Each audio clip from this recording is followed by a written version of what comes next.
Hi, welcome to the next edition of Watching the Pioneer Meta. Today we have a huge increase in a iconic deck for Pioneer, plus, some couple sweet decks I have to talk about, both of which I think I got 5-0s.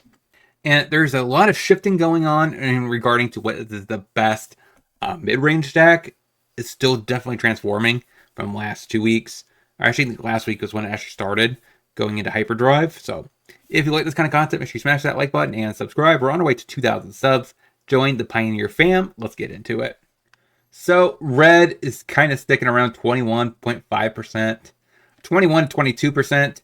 Now, the biggest jump in the last few weeks has been Is It Phoenix, taking a massive increase in increase. And I talked about it in the standard video. Look at the sample size here, which is why I stated you can't really judge the trends of this format, right? To all that much. 121 is the most from the top deck, right? I think the top deck in the last 2 weeks for standard was like 400 and something. So that's what I was saying earlier.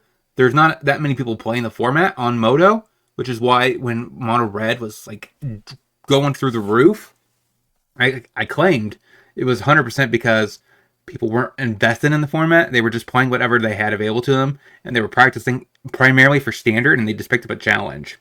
So they were playing Mono Red in the probably the standard leagues and the standard challenges, and they just went ahead and I already have the experience. Let's just play it through Pioneer, and I think that's exactly what's happening. Because look at these decks list. Look at the numbers. I think 121 is even way below the front page of standard. So keep that in mind. You could verify me, fact check me if you want. Look at the other video because it's on my ACG channel. Link is in the description. Like I said, Phoenix got a huge boost. Mono Black Demons is taking a little bit extra grounds. 56 decks the last 2 weeks. Pretty low.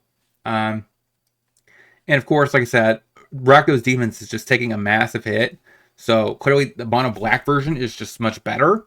We have Jun Sack here getting a slight bump.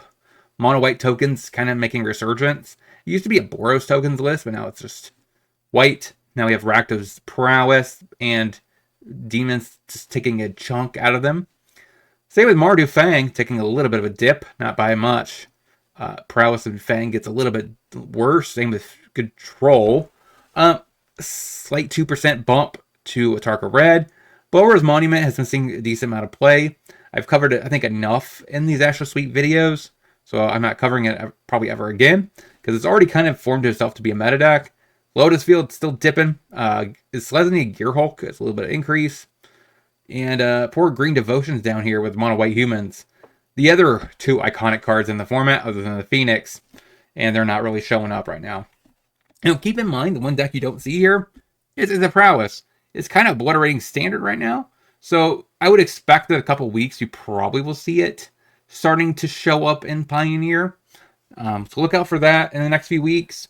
As we move along, let's get into my 2 decks that I have to talk about today. So I played this deck a while ago on the other channel, my Aether Clash. Yeah, it was a pretty sweet deck overall.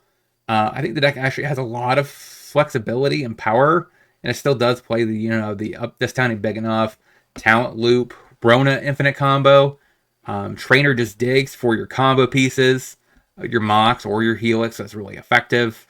Then you have your Flood Caller for a little more combo.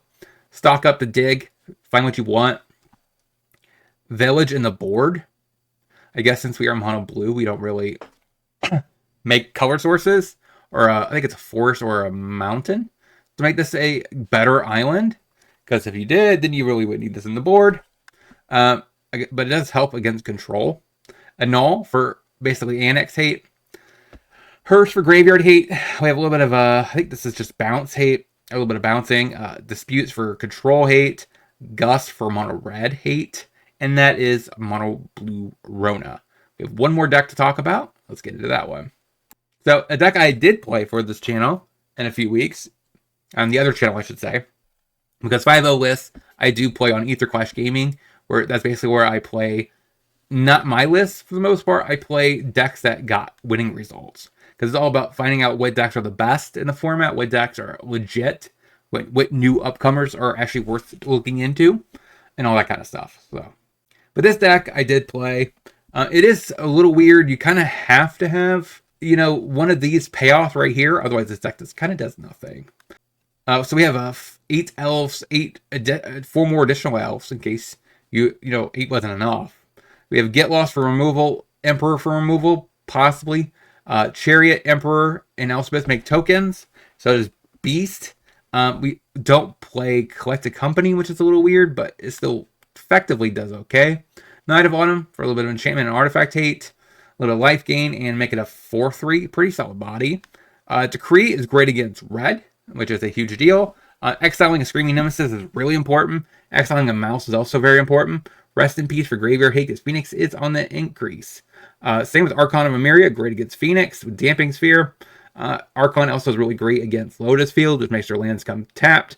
Make them where they only cast 1 spell per turn. If it's the Is It Lotus Field, then Rest in Peace is really good there too, because they really depend on Leer. Heroic Intervention to protect our stuff against mass wrath effects or potentially target removal, or even massive blocking in combat. If you really want to give yourself indestructible, they stay alive, your opponent's stuff dies. During combat, that's also quite relevant.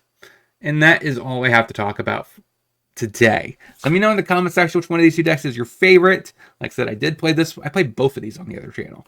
So if you want to see gameplay of either one of these 2 decks, go check it out. The Rona one is a little bit more outdated than the one he's playing here. But overall, it's still very close. And the gameplay should be pretty easy to pick up if you watch the video. Let me know all you know in the comment section. I'll talk to you guys next time.